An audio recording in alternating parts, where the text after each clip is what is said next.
Good morning. आज का जो हमारा सेशन है ये एनटीए नेट एग्जामिनेशन के लिए है। और इस सेशन की सबसे खास बात यह है ना कि ये एनटीए नेट का एग्ज़ाम जो विद्यार्थी देना चाहते हैं, चाहे वो पीजी लेवल पर हो या फिर जो प्रिपरेशन कर रहे हैं, उन सब के लिए है। तो एनटीए एग्ज़ाम क्या होता है इसके बारे में हम चर्चा करेंगे और सोशियोलॉजी के कैसे सवाल आते हैं और सिलेबस क्या है इस पे हम डिस्कशन करेंगे आज के क्वेश्चन इसमें सेशन में। इसमें सुबह के 4 बजे हैं, जब आप सभी लोग सो रहे हैं तब हम आपके लिए देखिए कि कुछ काम कर रहे हैं। तो अब बात करते हैं पहले एनटीए नेट एग्जामिनेशन की। तो अक्सर हम लोगों ने सुना होगा बहुत पहले से कि नेट जेआरएफ का एग्ज़ाम होता है, ठीक है। बहुत सारे बच्चों में ये भ्रांतियाँ हैं कि नेट कोई अलग चीज़ है, जेआरएफ कोई अलग चीज़ है, ठीक है।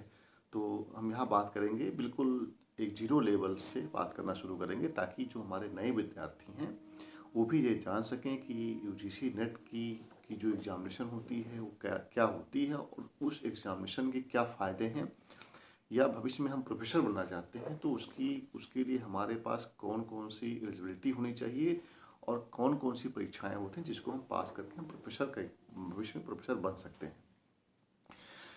तो विद्यार्थियों सबसे पहले हम बात करते हैं कि अर्हता क्या है, एलिजिबिलिटी क्या है।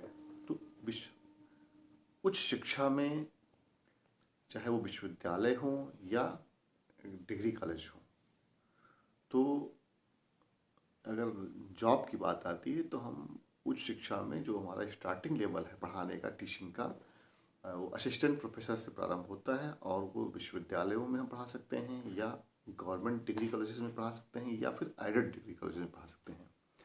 इन तीनों में जो वेतन का पैकेज है वो बिल्कुल बराबर है। जो जो जो सैलरी विश्वविद्यालयों में मिलती है वही डिग्री कॉलेजेस में मिलती है। अब कौन बन सकता है प्रोफेसर, इसकी बात करेंगे। असिस्टेंट प्रोफेसर के लिए कौन अप्लाई कर सकता है। देखिए, असिस्टेंट प्रोफेसर के लिए ऐसे तो जो एलिजिबिलिटी हैं उसमें से एक जो सबसे बड़ी एलिजिबिलिटी है, सबसे जो महत्वपूर्ण एलिजिबिलिटी है, वो है आपको नेट पास होना चाहिए। तो बात करते हैं कि यहाँ पर हम सबसे पहले नेट पास करना है तो नेट कैसे होगा हमारा और कौन कंडक्ट कराता है, क्या योग्यता होती है। तो यूजीसी की नेट की परीक्षा साल में 2 बार होती है और ये गवर्नमेंट की एक नेशनल टेस्टिंग एजेंसी है एनटीए, वो हर 6 महीने पे एग्ज़ाम कंडक्ट करवाती है। कोविड-19 के दौरान ये एग्ज़ाम काफ़ी दिनों तक डिले रहे, इस कारण से कई बार जो है साल में एक ही बार हो पाया है, लेकिन निकट भविष्य में ये हर 6 महीने पे होने की पूरी संभावना है। तो एनटीए नेट की परीक्षा में आवेदन कौन कर सकता है। एनटीए नेट की परीक्षा में आवेदन कर सकते हैं वे विद्यार्थी जो या तो पीजी कर रहे हैं या पीजी कर चुके हैं। शर्त यह है कि एन पीजी लेवल पर अगर आप जनरल कैटेगरी के हैं तो आपको 55% अंक लाने होंगे। अगर आपका पीजी पे 55% अंक नहीं है तो एनटीए नेट के एग्ज़ाम के लिए आप आवेदन नहीं कर सकते हैं। अगर आप पीजी कक्षाओं में पढ़ रहे हैं तो उस शर्त के अधीन उसका आवेदन होता है कि आप 55% के साथ उत्तीर्ण होंगे, अन्यथा आप अगर एनटीए की परीक्षा पास भी कर जाते हैं तो उसका कोई मतलब नहीं रहता है। तो अब बात करते हैं कि एनटीए की परीक्षा पास करना क्यों जरूरी है। जानते ही कि जब तक आप एनटीए की परीक्षा पास नहीं करेंगे आप असिस्टेंट प्रोफेसर के लिए अप्लाई नहीं कर पाएंगे। और एनटीए की परीक्षा पास करने के लिए हमें क्या करना होगा। देखिए, अक्सर यूजीसी पे आरोप लगते रहे हैं या गवर्नमेंट पर कि हमारे पास जो पीएचडी बेरोजगार घूम रहे हैं या नेट परीक्षा के पास बेरोजगार घूम रहे हैं।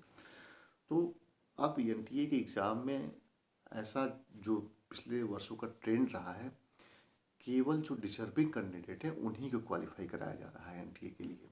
हालांकि कहा जाता है कि एनटीए के लिए जो उसके गाइडलाइन है उसमें यह है कि अगर आप एनटीए एग्ज़ाम में 40% अंक पाए हैं तो आपको पास माना जाता है, लेकिन आपको पास नहीं किया जाता। हर जब एग्जामिनेशन होते हैं तो हर विषय में एक एवरेज जितने लोग एग्जामिनेशन में भाग लेते हैं, पार्टिसिपेट करते हैं, उसका 6% विद्यार्थियों को ही क्वालिफाई कराया जाता है। तो ये मान के चलिए कि मेरिट थोड़ी सी अब हाई जाती है और क्वेश्चन का जो स्टैंडर्ड है वो ये मान के चलिए कि जिस तरीके से संघ लोक सेवा आयोग की यूपीएससी की परीक्षाएं होती हैं और उसका स्तर होता है, उससे कमतर किसी भी रूप में नहीं है। तो चाहिए भी, चूँकि विश्वविद्यालयों का अगर आपको प्रोफेसर बनाना है किसी परीक्षा के द्वारा, तो आपको विषय की समझ तो होनी ही चाहिए, मेरा अपना मानना है। चूँकि आपको एक नई जनरेशन को तैयार करना होता है। अक्सर विद्यार्थी कहते हैं हमारा नेट का एग्ज़ाम दिया नहीं हो रहा है, ये नोट्स पढ़ लिए, फलाना कोचिंग के नोट्स पढ़ लिए। देखिए, आपको विश्वविद्यालयों का प्रोफेसर बनना है। अब विश्वविद्यालयों के प्रोफेसर में आपको कोई टॉपिक पढ़ाना है, मान लीजिए वो सोशियोलॉजी की बात करते हैं, अगर वहाँ पर मैथ्स पेपर पढ़ाना है, तो मैथ्स पेपर ने जो थ्योरीज दी उसकी समझ आपको अगर नहीं है, तो आप विद्यार्थियों को क्या पढ़ाएंगे। इसीलिए ये इस परीक्षा का डिजाइन ऐसा किया गया है, क्वेश्चन को वैसे डिजाइन किया जाता है ताकि उस विषय पर और उस पाठ्यक्रम पर आपकी पकड़ मजबूत हो, ताकि आप वो परीक्षा पास कर पाएँ और कहीं भी आप वो आपके अंदर योग्यता आ जाए असिस्टेंट प्रोफेसर में आवेदन करने की। तो अब बात करते हैं इस क्वेश्चन किट का ट्रेंड क्या है, मतलब क्वेश्चन कैसे पूछे जाते हैं, कितने अंकों की परीक्षा होती है। तो ये परीक्षा एनटीए कराती है, ऑनलाइन होती है।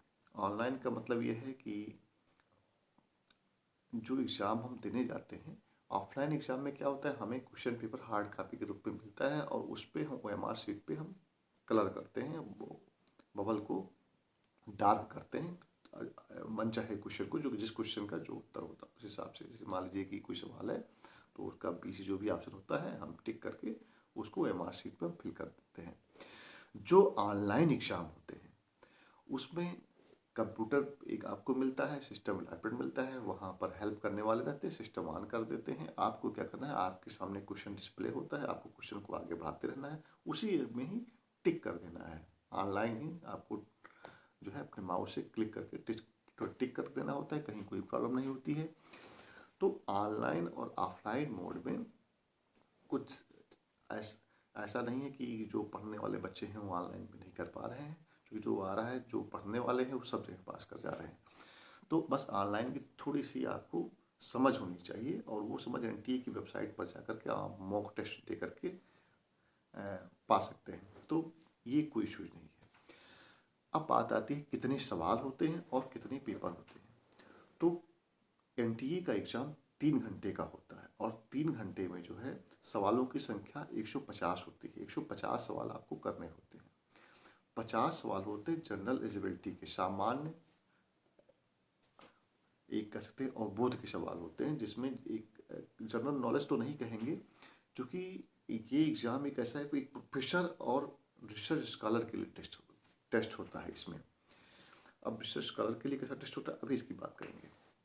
तो एनटीए का जो पहला पेपर है वो होता है, उसमें विद्यार्थी जो जो जो अप्लीकेंट होते हैं वो उस टेस्ट के माध्यम से उनके अंदर शोध की योग्यता है या नहीं, रिसर्च करने की योग्यता है कि नहीं, ये जानने की कोशिश होती है।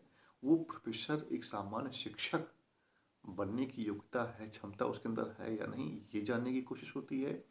उसके अंदर विद्यार्थियों को समझाने की क्षमता है या नहीं, ये जानने की कोशिश होती है। तो इसका सिलेबस कभी डिस्कस कर लेंगे अलग से हम।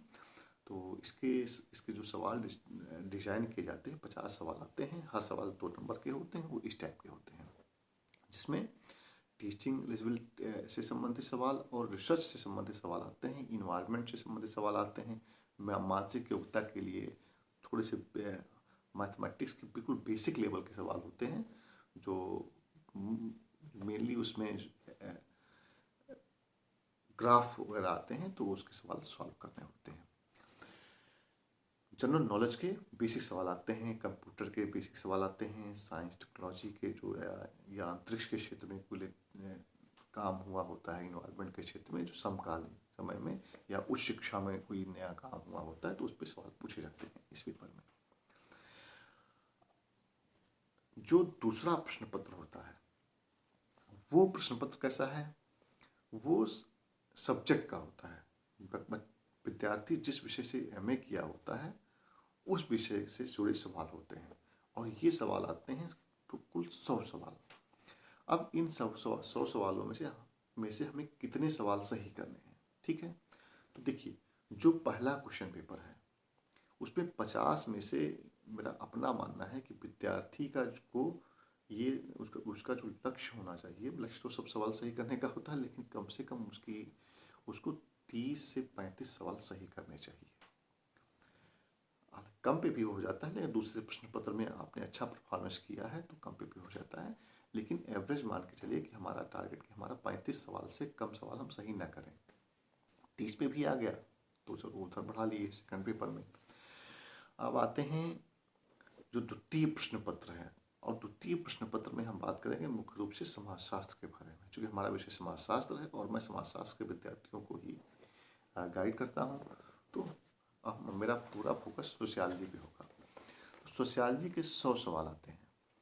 अब बात आती है कि 100 सवालों में से कितने सवाल हमें सही करने हैं ताकि हमारा नेट क्लियर हो जाए, या कई विद्यार्थी होंगे कि सर हमारा जीआरएफ कितने पे हो जाए। अब नेट और जीआरएफ में डिफरेंसेस क्या है, देखिए बात आ गई तो भी बात कर लेते हैं। देखिए परीक्षा सेम है। परीक्षा आयोजित किस लिए हो रही है? असिस्टेंट प्रोफेसर के लिए हो रही है कि असिस्टेंट प्रोफेसर की आपके अंदर योग्यता है या नहीं, ठीक है, इसलिए इसको पात्रता परीक्षा भी कहा जाता है। और साथ ही चूंकि इसमें क्या है कि असिस्टेंट प्रोफेसर के साथ साथ जो हमारा उच्च शिक्षा है, उच्च शिक्षा में केवल शिक्षण का ही हम कार्य नहीं करते हैं, उच्च शिक्षण में हम शोध का भी कार्य करते हैं। और जो हमारा उच्च शिक्षा में किया गया जो शोध होता है वो आपको जानना चाहिए कि हायर एजुकेशन में जितने भी रिसर्च होते हैं वो रिसर्च केवल उच्च शिक्षा के लिए ही नहीं होते, बल्कि वो सोसाइटी और के लिए होते हैं, सोसाइटी के लिए होते हैं, शिक्षा में ग्रोथ के लिए होते हैं, और पूरी शिक्षा पद्धति में सुधार के लिए रिसर्च किए जाते हैं। और उस रिसर्च का एक सोसाइटी को बहुत बड़ा लाभ मिलता है।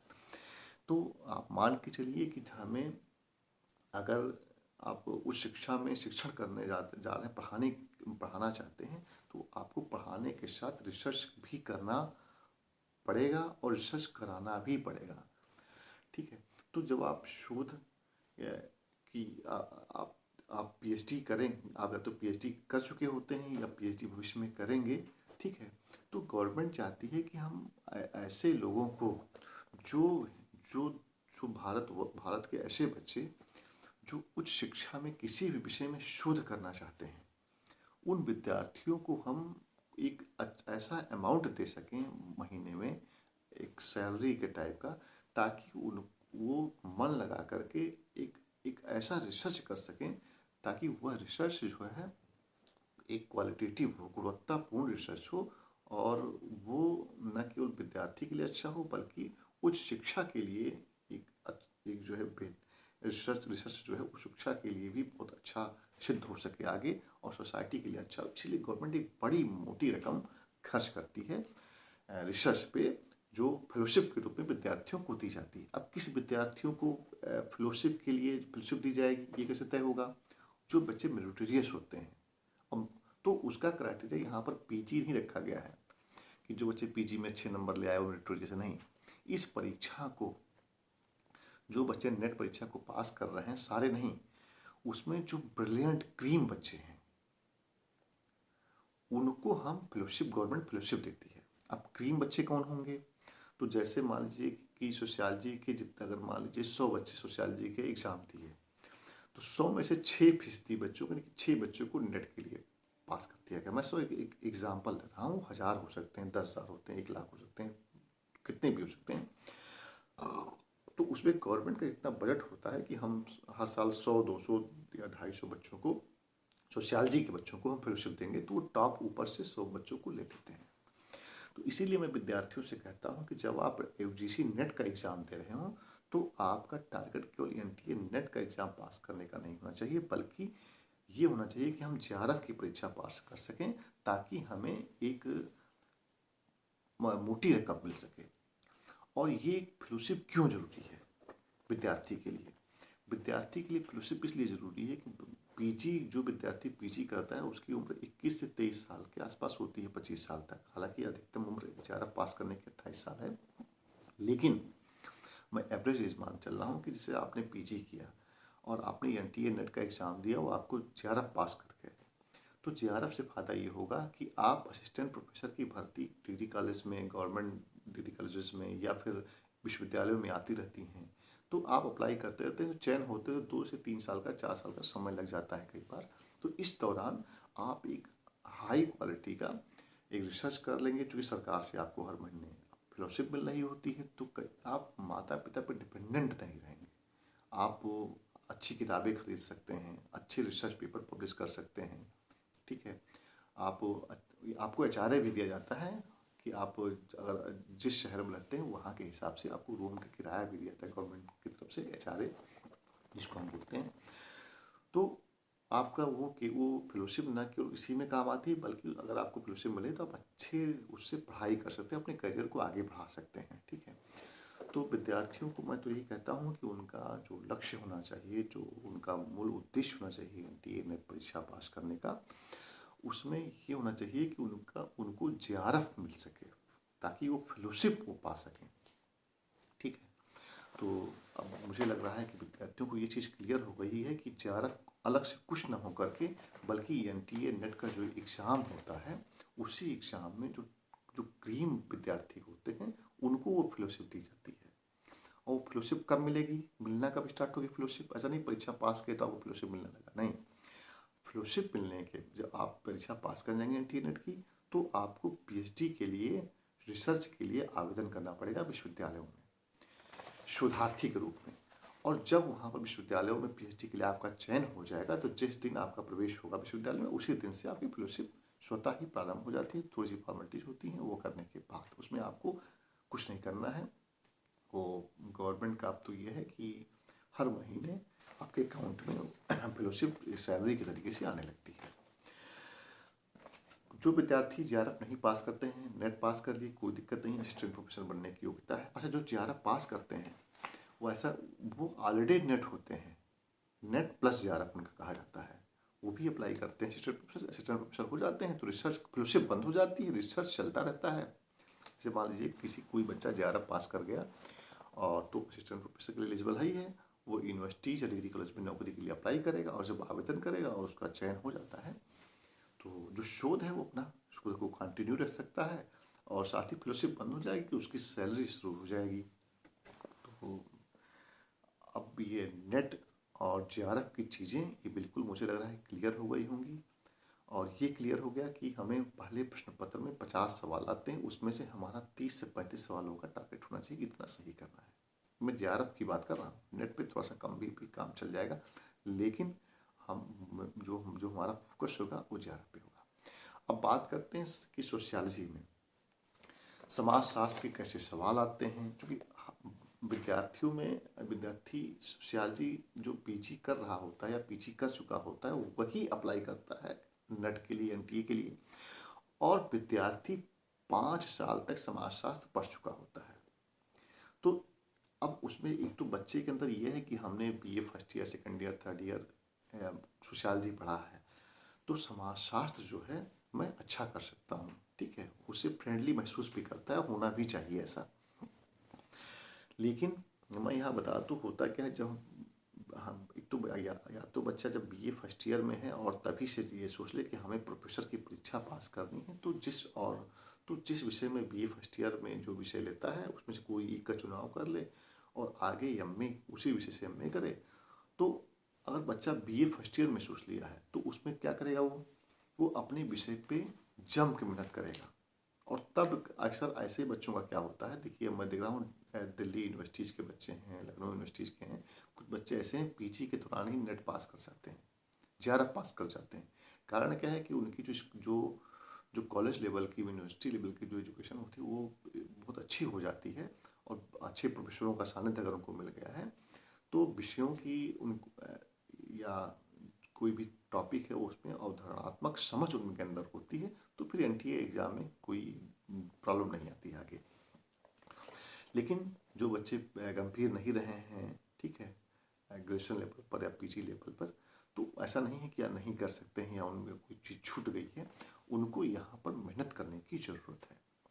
तो अब हम बात करते हैं कि एनटीए नेट के एग्ज़ाम में सोशियोलॉजी, समाजशास्त्र के लिए वो क्या करेंगे, और समाजशास्त्र का सिलेबस क्या है, और समाजशास्त्र में कितने सवाल हमें सही करने होंगे। तो देखिए समाजशास्त्र में 100 सवाल आते हैं, हर विद्यार्थी का जो टारगेट होना चाहिए, 100 में से मैं मान के चलता हूँ 4 से 5 सवाल, 6 सवाल कठिन कह सकते हैं कि आपको लग सकते हैं कि सवाल पढ़ा हुआ नहीं आ गया, कहाँ से पूछ लिया गया। ठीक है, हमें ऐसे सवालों के पीछे नहीं पड़ना है। ठीक है, बाकी जो सवाल आते हैं वो सवाल स्टैंडर्ड होते हैं, उनको 2 से 4 बार पढ़िए तो किसी न किसी अच्छी टेक्स्ट बुक से, ठीक है, गाइड वगैरह से नहीं मिलेगा, वो टेक्स्ट बुक से पुटअप किए जाते, वहाँ से उठाए जाते हैं। और उसके बाद उसको उस परीक्षक उसको एक खास भाषा में देता है ताकि वो परख सके, जांच सके कि आपने उस सोशियोलॉजी के उस टॉपिक को समझा है या नहीं ठीक से समझा है। क्योंकि आपको यहाँ पर केवल परीक्षा ही नहीं देनी है, भविष्य में आपको पढ़ाना भी है सोशियोलॉजी। तो सोशियोलॉजी आपको भविष्य में पढ़ाना है, तो जिसको सोशियोलॉजी आता ही नहीं होगा वो क्या पढ़ाएगा। तो इसीलिए आपको उस विषय की अवधारणात्मक समझ होनी चाहिए। इसीलिए मैं विद्यार्थियों से कहता हूँ कि आपको किताबें पढ़ना पड़ेगा। कोई भी इंस्टीट्यूट आपको नेट तो पास कर जाते हैं लोग, पता नहीं कैसे, मुझे नहीं पता, लेकिन अगर आपको जेआरएफ निकालना है सोशियोलॉजी में 100 में 85 स्कोर करना है तो आपको जो है कुछ किताबें पढ़नी पड़ेगी और विषयों की अवधारणात्मक समझ हासिल करनी होगी। वो समझ या तो आपको कोई बढ़िया मेंटर मिल जाए जो आपको टॉपिक की समझ क्या कहते हैं कि आपको करा सके, तब आ सकती है। और साथ ही आपको किताबें पढ़नी पड़ेगी, आपको तैयार करना पड़ेगा। ठीक है, तो ये मान चलिए कि अगर आपको जेआरएफ करना है तो जो आपका सिलेबस है उस सिलेबस को सोशियोलॉजी में इसमें 10 इकाई हैं टोटल, हमारे पास सिलेबस है ये, और इसमें टोटल 10 इकाई हैं। तो 10 इकाइयों को आप सिलेबस के अकॉर्डिंग पूरा अच्छी तरीके से आपको पढ़ना होगा। और ये पढ़ने के बाद आपको 85 सवाल सही करने होंगे।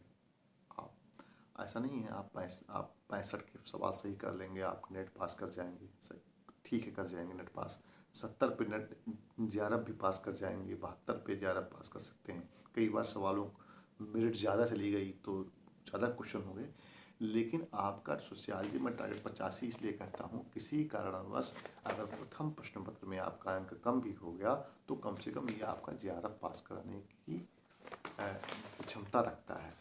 और समाजशास्त्र में 85 सवाल सही करना बहुत कठिन बात नहीं है, क्योंकि सोशियोलॉजी जब आप नेट के लिए दे रहे हैं तो आप मान के चलिए आपको भविष्य में ये सोचिए कि आपको भविष्य में विश्वविद्यालय का प्रोफेसर बनना है। और जितना कम से कम सिलेबस दिया गया है इसमें, सिलेबस देखने में तो छोटा लगता है लेकिन ये कई डायमेंशन इसके हैं, तो आपको अलग अलग डायमेंशन पे उसको उस स्तर का तैयार करना है कि आप भविष्य में उन चीज़ों पर किसी को पढ़ा सकें, किसी को भी समझा सकें। एक गधे से गधा बच्चा हो, मतलब गधे मतलब ये कि जिसको समझ मतलब स्नातक लेवल को ऐसा विद्यार्थी जो समाजशास्त्र लेने इंटरेस्ट ही कोई ना हो, उसको भी आप समाजशास्त्र समझा सकें। आप अच्छे टीचर का गुण यही है, शिक्षक का गुण यही है कि वो जो है एक रिक्शे वाले को भी सोशियोलॉजी समझा सके, उसको समझा सके। अब सोशियोलॉजी में से मान लो वर्ग संघर्ष, क्लास कॉन्फ्लिक्ट है। अब मार्क्स की मूल किताब जो उसकी टेक्स्ट है पर उसको जो जो किताबें हैं उसको उसको कोई रिक्शा वाला तो पढ़ नहीं पाएगा, ना ही कोई सामान्य विद्यार्थी पढ़ पाएगा, लेकिन शिक्षक उसको पढ़ के आसान शब्दों में एक रिक्शे वाले को भी समझा सके, कम पढ़े लिखे वाले को समझा के, वो सबसे सर्वश्रेष्ठ शिक्षक है जो कम से कमजोर बच्चों को। और आप सभी के अंदर मैं चाहता हूँ वो क्षमता आनी ही चाहिए। अगर क्षमता नहीं है तो वो क्षमता हमें हासिल करनी होगी। वो क्षमता कोई गॉड गिफ्टेड नहीं होती, वो आपको हासिल करनी पड़ती है। कैसे? सीख कर, पढ़ कर। मैं बार बार 2 शब्दों का प्रयोग करता हूँ, स्टडी अलग चीज़ है, लर्निंग अलग चीज़ है। हमें सीखना है चीज़ों को, ठीक है। जैसे एक एक इंजीनियर गाड़ी बनाना सीखता है, उसको पता होता है गाड़ी में कौन से पुर्जे कहाँ लगाने हैं, कौन सा उसमें जिसका नियम लगाना है ताकि उसकी गाड़ी सही से बन जाए और सड़क पर चल जाए। उस पर थोड़ा सा नियमों में बदलाव करेंगे तो गाड़ी नहीं चल पाएगी। ठीक उसी तरीके से समाजशास्त्र के विद्यार्थियों को चाहिए कि वो जो टॉपिक पढ़ रहे हैं उसको कैसे उसकी समझ बढ़िया से हो, उसमें विचारक जो है क्या कहना चाह रहा है, विचारक जो है कैसे अपनी सिद्धांत को स्थापित किया है, ठीक है, उसकी समझ हो। अगर क्लास कॉन्फ्लिक्ट आप पढ़ रहे हैं तो मार्क्स क्लास कॉन्फ्लिक्ट की थ्योरी के माध्यम से क्या कहने चाह रहे हैं, कुछ विद्वानों ने उसकी समीक्षा की होगी, आलोचना की होगी, उन्होंने क्या फाइंड आउट किया उसमें, आज करंट सिनेरियो में कैसे वो कारगर है, ठीक है। तो हर कई सारे डायमेंशन से हमें उसको समझना पड़ेगा थ्योरी को, और ऐसा समझना पड़ेगा ताकि हम दूसरे को समझा सकें, ठीक है। तो हम लोग अब आगे बढ़ते हैं। मैं यहाँ पर बेसिक से इसलिए स्टार्ट किया हूँ ताकि जो कोई नया विद्यार्थी है वो ये जान सके कि हम एनटीए नेट के एग्ज़ाम में कैसे क्रैक कर सकते हैं जेआरएफ को। मेरा फोकस पूरे एग्जामिनेशन में जब भी मैं आपसे बात करूँगा जेआरएफ पे रहेगा, ताकि आपको इतना आगे मैं ले जा सकूँ ताकि आप आसानी से आप नेट परीक्षा पास कर जाए, नहीं जेआरएफ तो नेट पास कर जाए। तो अब बात करते हैं समाजशास्त्र की। 85 सवालों का टारगेट होना चाहिए हमारा, ठीक है। सवाल करने से पहले, सोशियोलॉजी का सवाल करने से पहले हम आपसे बताना चाहेंगे कि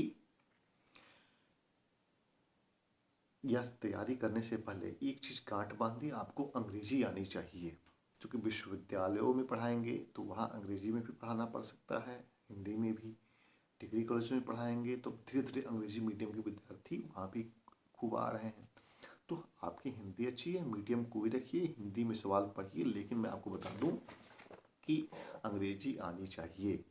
और सोशियोलॉजी ऐसे जिसको अंग्रेजी नहीं भी आती है, अपने जिस विषय का वो एक्सपर्ट है उसमें अंग्रेजी उसको आसानी से आ जाएगी। क्यों? क्योंकि जब आप पढ़ेंगे ना, आप जैसे क्लास कॉन्फ्लिक्ट, वर्ग संघर्ष, टीचर पढ़ाता है वर्ग संघर्ष, अंग्रेजी में क्लास कॉन्फ्लिक्ट भी बोलता है, ठीक है।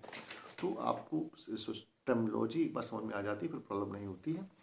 तो हमें क्वेश्चन जब एनटीए नेट के एग्जाम में करना होगा तो हिंदी एक बार हिंदी पढ़ा और उसके बाद क्वेश्चन आसानी से बन गया है तो ठीक।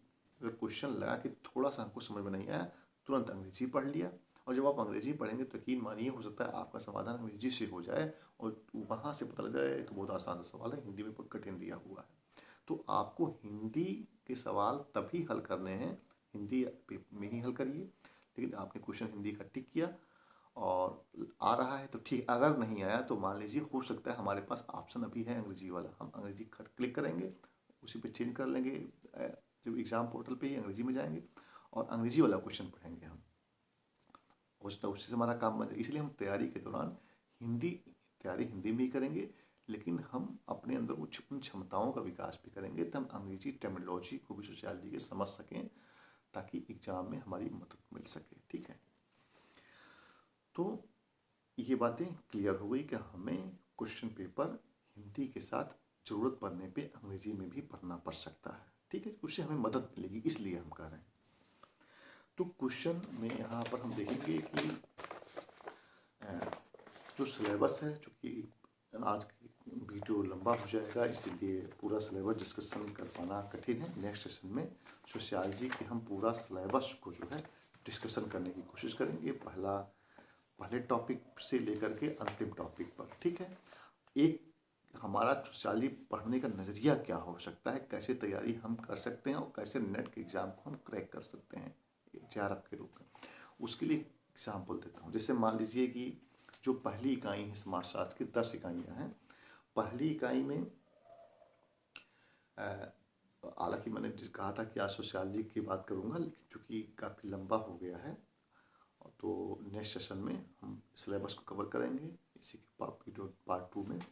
तो आज केवल हम एग्जांपल दे रहे हैं। तो जैसे ये नेट का एग्ज़ाम है, इसमें आपको नहीं दिख रहा होगा, लेकिन जो पहली इकाई है वो समाजशास्त्रीय सिद्धांत है और इसमें करीब जो है 5 टॉपिक दिए गए हैं, ठीक है, और बहुत सारे विचारक दिए गए हैं। तो जो पहला टॉपिक है वो शास्त्रीय समाजशास्त्रीय परंपराएं हैं, Emile Durkheim, Max Weber, Karl Marx, ठीक है। अब देखिए भारतीय समाजशास्त्रीय परंपराएं, Emile Durkheim, Max Weber, Karl Marx, ठीक है। ऐसे ही दूसरा जो टॉपिक है संरचना प्रकारवाद एवं संरचनावाद, इसमें मालिनोव्स्की हैं, रेडक्लिफ ब्राउन हैं, पार्सन्स हैं, मर्टन हैं, लेवी स्ट्रास हैं, इनको पढ़ना है, ठीक है, और भी आगे हैं। तो एक एक हम डिस्कस कर देंगे कैसे किसमें कैसे किस टाइप के सवाल आते हैं और कैसे क्या पढ़ना होगा नेक्स्ट सेशन में। तो अब आपको इसमें बताएंगे, जैसे मान लीजिए कि आपने पढ़ा कि जो पहला ही टॉपिक है, पहली यूनिट है, उसका एक छोटा सा जो हिस्सा है शास्त्रीय समाजशास्त्र, शास्त्रीय परंपराएं, ठीक है, या क्लासिकल जो सोशलॉजिकल ट्रेडिशन है उसके बारे में, तो उसमें मैक्स वेबर को पढ़ना है, मार्क्स को पढ़ना है और इमाइल तुर्कहीम को पढ़ना है। तो इमाइल तुर्कहीम, मार्क्स और मैक्स वेबर को मैं एग्जांपल लेता हूँ यहाँ पर मैक्स वेबर का, ठीक है। तो अब मैक्स वेबर से सवाल कैसे आएंगे, ठीक है। एक तो सबसे पहली बात, जिस विचारों को पढ़ रहे हैं आप, किसी भी विचारों को, उसकी जितनी किताबें हैं वो आपको ये पता होनी चाहिए वो किताबें कौन कौन सी हैं। अब उसके बाद उसकी कुछ किताबें ऐसी हैं जो समाजशास्त्रीय दृष्टि से बड़ी महत्वपूर्ण है। ऐसा नहीं बहुत 100 किताबें होंगी उसकी, मैक्स वेबर की जितनी भी किताबें हैं, ठीक, उसकी लिस्ट लंबी हो सकती है, लेकिन 5 6 7 किताबें ऐसी किताबें जो समाजशास्त्रीय दृष्टिकोण से महत्वपूर्ण हैं। अब वो किताबें कब पब्लिश हुई हमें पता होनी चाहिए, उन किताबों में क्या है हमको ये पता होना चाहिए, क्योंकि वो हम सोशलॉजिकल दृष्टिकोण से वो किताबें हमारे लिए बड़ी महत्वपूर्ण हैं। अब मैक्स वेबर में मान लीजिए कि मैक्स वेबर का सिद्धांत सामाजिक क्रिया का है, ठीक है। तो सामाजिक क्रिया का सिद्धांत है। अब सामाजिक क्रिया को मैक्स वेबर कैसे परिभाषित करते हैं, ठीक है, ये आप गाइड से नहीं पढ़ना है कहीं, इसको मूल टेक्स्ट से पढ़ना है, ठीक है। तो अब सामाजिक क्रिया को मैक्स वेबर कैसे डिफाइन करते हैं हमको पता होनी चाहिए, कौन सी क्रियाएं मैक्स वेबर के अनुसार सामाजिक क्रियाएं हैं और किन चीज़ों को मैक्स वेबर सामाजिक क्रिया नहीं मानते हैं, ये हमको पता होना चाहिए। और जब हमको एक बार पता हो गया सोशल एक्शन के बारे में कि उसके टाइप क्या हैं, कौन कौन सी क्रियाएं सामाजिक क्रियाएं हैं, कौन कौन सी क्रियाएं सामाजिक क्रियाएं नहीं हैं, एक उसका तो हम आराम से कोई भी एग्जाम्पल अगर भी होगा तो हम कर पाएंगे अगर हमारी अवधारणात्मक समझ में बन गई है। फिर सामाजिक क्रिया से हमारा सवाल कोई गलत नहीं होगा, और ये पढ़ने के बाद भी गलत हो सकता है। कैसे होगा गलत? गलत तब होगा जब एग्जामिनेशन क्वेश्चन सेट करता है तो क्वेश्चन की लैंग्वेज चेंज कर देता है, ठीक है, बात को सीधे सीधे लगा करके घुमावदार कहता है। अब हमने सब सोशल एक्शन पढ़ा है, हमको ये भी पता है कि मैक्स वेबर की थ्योरी है, ठीक है, लेकिन उसने क्वेश्चन को ऐसा घुमा दिया, क्वेश्चन को इतने डायमेंशन से पूछ लिया, स्टेटमेंट बना के पूछ लिया या कोई पैराग्राफ दे दिया उसके आधार पे पूछ लिया, फिर वहाँ पे हम कंफ्यूज जाते हैं, कुछ और पूछा है, पढ़ा कुछ और था, आया कुछ और है, इस सिलेबस से बाहर का आया है, ये चीज़ दिमाग में आ जाता है वहीं पे एग्जामिनेशन हॉल में। जबकि वो पढ़ा कुछ और है, सिलेबस से बाहर का आया है, ठीक है, कहीं और का आ गया है, मैक्स वेबर का लग ही नहीं रहा है। ये जो कन्फ्यूजन आ गया वो बेसिकली कन्फ्यूजन इसलिए आ गया है क्योंकि एग्जामिनर द्वारा जानबूझ के साफ प्रयास वो कन्फ्यूजन क्रिएट किया गया है। पहली चीज, पहले कारण एक तो इसलिए कन्फ्यूजन आ गया, सवाल आता हुआ सवाल चला गया। दूसरा कन्फ्यूजन हो सकता है कि एग्जामिनर ने अंग्रेजी में सोचा, अंग्रेजी में पढ़ा, अंग्रेजी में क्वेश्चन डिजाइन किया और उसके बाद उसका किसी और व्यक्ति ने हिंदी में अनुवाद कर दिया, और अनुवाद गलत अनुवाद कई बार हो गया, कई बार क्लिष्ट अनुवाद हो गया। लो, हिंदी मीडियम वालों के लिए क्वेश्चन कठिन हो गया, अंग्रेजी वालों के लिए आसान। तो पहले वाले में हम जो बताए हैं उसमें क्या करेंगे कि एग्जामिनर ने जानबूझ के क्वेश्चन घुमाया है जो, ठीक है, कि ताकि विद्यार्थी की हम देख पाएँ कि विद्यार्थी वहाँ तक पहुँच पा रहा है कि नहीं। उसका तरीका ये है हमें अवधारणात्मक समझ बढ़िया हो, बस क्वेश्चन को एक बार पढ़ें, 2 बार पढ़ें, 3 बार पढ़ें, हमको शब्दों के बारे में जितना ये पता लग जाए कि उस शब्दों का मायाजाल है, ये बात सोशल एक्शन की हो रही है, मैक्स वेबर की हो रही है, ठीक है, ये ऑप्शन नहीं हो सकता है, ये हो सकता है, ये होता है, ये तो बिल्कुल नहीं हो सकता क्योंकि मैक्स वेबर ऐसा कह ही नहीं सकते हैं। अच्छा, ये सही है, ये गलत है, उत्तर ये हो गया।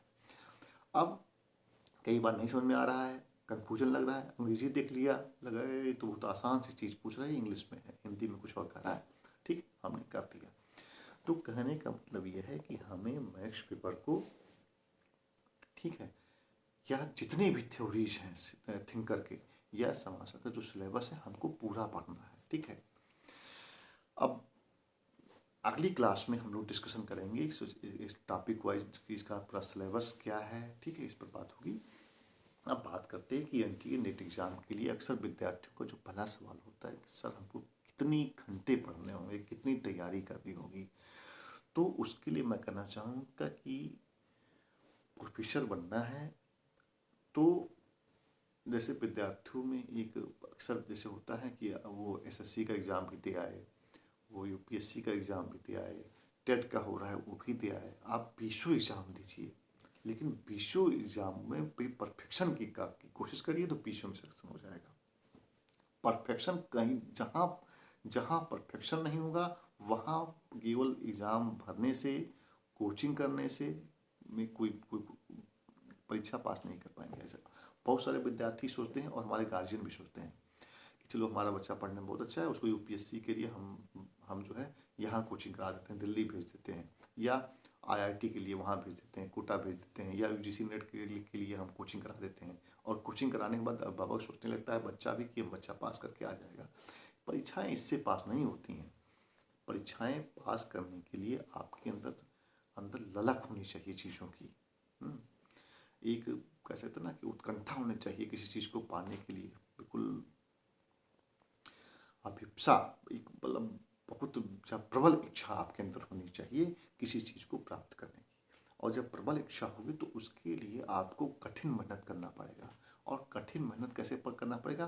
परफेक्शन के साथ। जैसे हम ये समझते हैं, आपने एक आजकल देखा हुआ ना कि एक कारपेंटर को मैं लेता हूँ, अगर उससे कहा जाए कि आपको एक चेयर बना करके मार्केट में बेचनी है तो क्या करेगा? आज के युग में, आज के ग्लोबलाइजेशन के युग में एक कारपेंटर अगर चेयर बना ले, कारपेंटर को चेयर बनाना आता है ना जो गांव, अब उस चेयर की बिक्री मार्केट में उसका अच्छी मूल्य मिले उसको क्या करना पड़ेगा? सबसे पहली बात है उसको अच्छी से उसको बनाना पड़ेगा। और अच्छे से बनाने के बाद भी नहीं बिकेगा वो मार्केट में जब तक उसको अच्छे से उस पर नक्काशी, उसमें डेंट पेंट, उसमें परफेक्शन से काम नहीं करेगा। क्योंकि वो कभी पहले बिक जाता था, बिकता था पहले, आज वो नहीं बिकेगा क्योंकि आज कंपटीशन बहुत ज़्यादा है। आज उसको जो है दूसरों चेयर से बेहतर दिखाना है।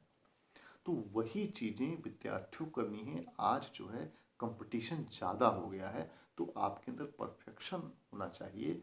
यानी कि सोशियोलॉजी में आपके अंदर चीज़ों की समझ होनी चाहिए। अगर सोशियोलॉजी के का प्रोफेसर बनना चाहते हैं तो अब ये तब आ पाएगा जब आप सिलेबस को ठीक से पढ़िए।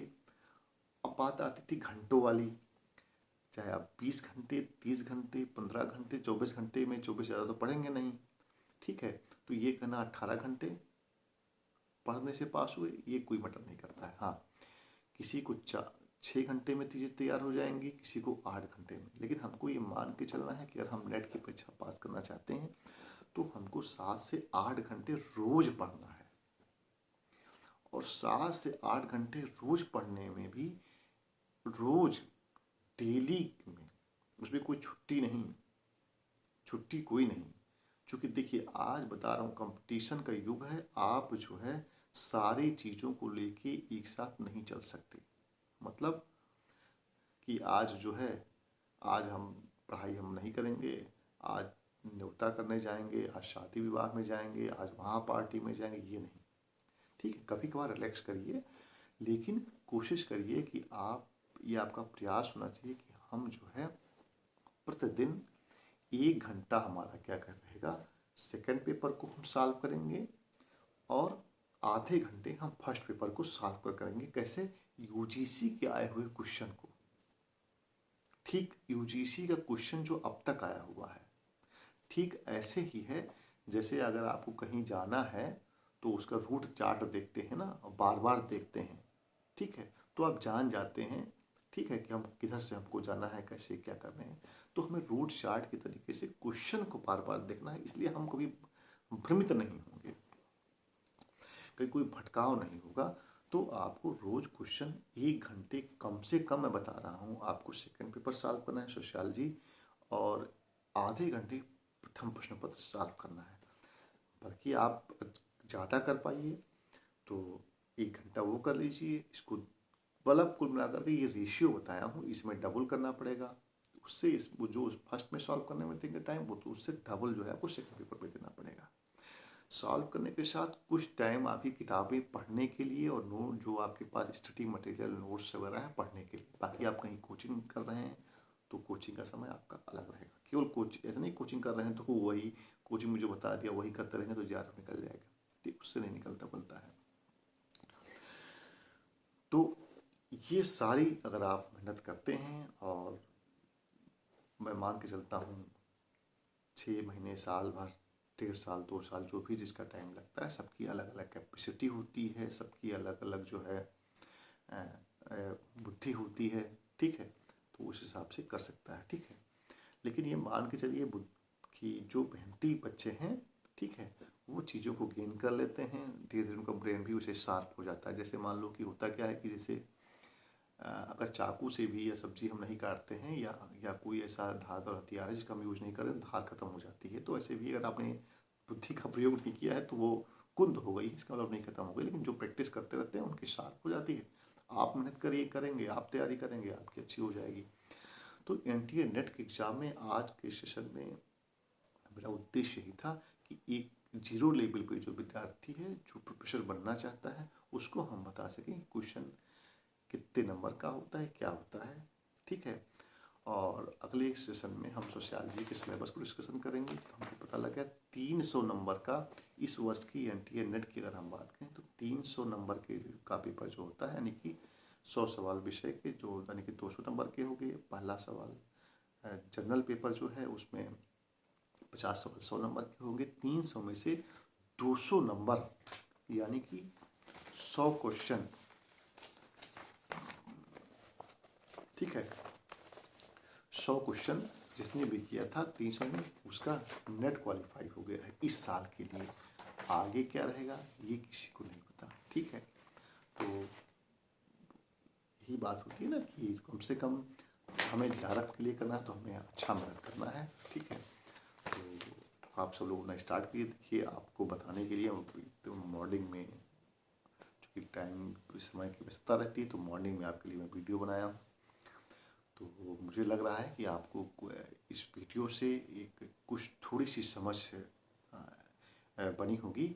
इसके जो अगला पार्ट वीडियो का होगा उसमें हम सिलेबस का जिक्र करेंगे, ठीक है।